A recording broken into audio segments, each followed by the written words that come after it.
Assalamu alaikum jama'a, barkanmu da haka, barkanmu kuma da sake saduwa daidai wannan lokaci.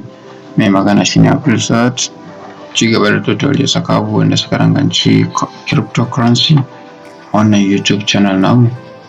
Da wannan ne karo na farko da ka fara wato bibiyo mu a YouTube channel ɗin tamu. Muna mai roƙon da Allah kai mana subscribing a wato wannan YouTube channel namu, sannan ka danna alamar ƙara saboda dukkan waɗansu information da zarar mun ɗora za ku dinga samun su. Ina fata kun aikata haka. Bari mu ci gaba da bayani. Kamar kullum mukan buɗe Bitcoin chart a farko mu fara ganin direction na wato Bitcoin, wanda abin da yake signifying a nan wajen shine Bitcoin ya ci gaba da tafiya inda yanzu yana 62,424. So now me zan yi muku bayani yanzu akai shine wato wannan token din Shiba. Za mu duba shi magani ya tashin shi ne ko in muka da shi USDT. So now ga waɗanda suka yi following strategy nawa around this place, da ringa nuna wa jama'a cewa if ya yi breaking nan wajajen za su iya siya, in kuma ya yi down to this place, so idan ya zo daidai nan wajajen za ku iya ku siya. Idan kuma ya ƙara yin ƙasa ya zo nan, so ku siya biyu ku ƙara bayan ɗin shi all the way. Target ɗinmu shine 3534. So yanzu abin da nake gani shine Shiba yana respecting point ɗin da na yi magana akan shi, wato zai je wajen wanda wannan point ɗin ne gashi nan 0.3534. so gashi nan har yanzu muna following wato wannan strategy na wato wannan Shiba din, kuma insha Allah it will eventually reach this place.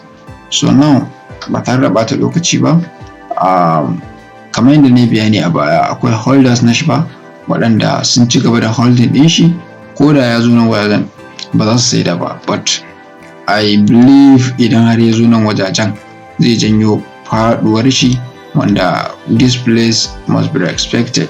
Sannan mu ƙara tunanin ko da zai breaking ɗin wannan wajen, ya breaking ɗin shi zuwa ya sama.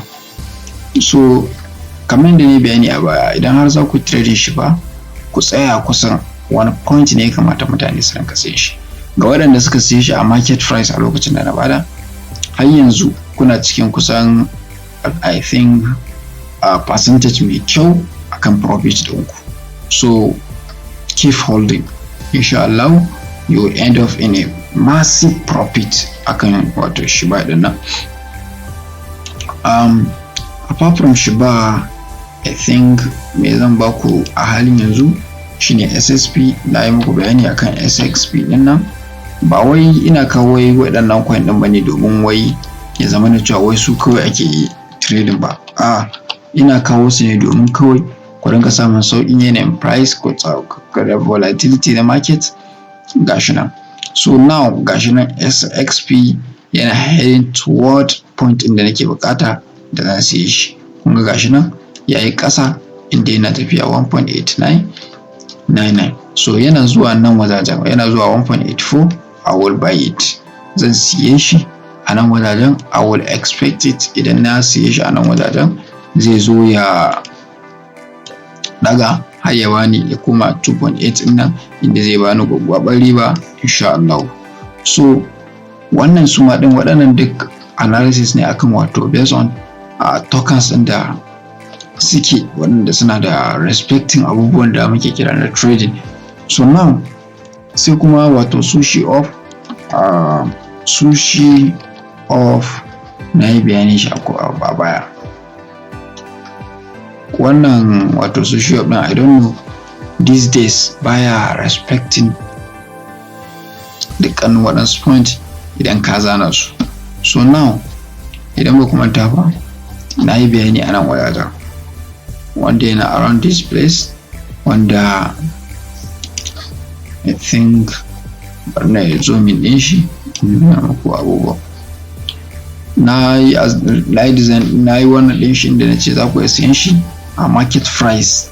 I think na nuna muku za ku iya siyan shi a market price when it was around I think 9 ne ko 0.5, inda na ce muku zai zo wajen nan. First target second target, third target. Kamar yadda ne bayana AS investment mun sai wannan social up din, wannan signal ne da nake muku akan waɗanda suke da jali za su yi su siye shi, za su yi su holding din shi, in ya zo nan su dauki profit, in ya zo nan za su yi su ƙara ɗaukan profit sannan ya zo nan. Ku sani social up din nan is a leverage token, so a duk lokacin da ka siye shi duk abin da wato sushi zai yi ƙara, in yi ƙara da $1 shi wannan zai ƙara da $3 saboda yana times 3 ne akan price ɗin da wato ka same shi a kasuwa. So waɗannan su ne da important abubuwan da ya kamata mutane su dinga sani. So in ka siye shi you will hold it, idan kuma zaka saboda ka dinga duba price na sushi da sauransu, idan har ya ƙara to kai ma ka ƙara, idan har ya ragu sushi up da down to $1 shi wannan zai down to $3. Ina fata an fahimta. So keep holding this token har sai ya ba mu profit da muke bukata, insha Allah ma zai fita da irin waɗannan candles ɗin da nake hangowa a nan wajajen, waɗanda za su zo su ba da riba ba karama ba. So we are expecting that mu samu breakout na wannan wajen kawai ya bamu inda har zai taɓo mana 0.1. So insha Allah bidiyon namu anan zai dakata, bana yin bidiyo masu tsayi, wannan nake cewa sai an jima da na fito, kada ku manta ku subscribe sannan ku danna alamar ƙararrawa. Goodbye and happy trading, bye bye.